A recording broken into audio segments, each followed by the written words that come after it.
સુરતી લાલાઓ 2024ના વર્ષને વિદાય આપવા અને 2025ના નવા વર્ષને આવકારવા માટે ડુમ્મસ રોડ પર આવેલ વાય જંકશન પર ભેગા થયા.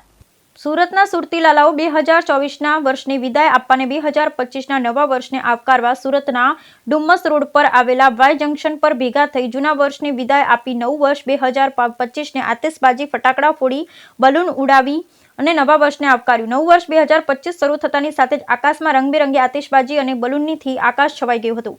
ખૂબ મોટી સંખ્યામાં લોકો ભેગા થઈ નવા વર્ષની ઉજવણી કરવામાં આવી અને પોલીસ પ્રશાસન પણ ખૂબ જ પ્રશંસનીય કામગીરી સામે આવી. Bureau report Sunil Ganjawala, Surat.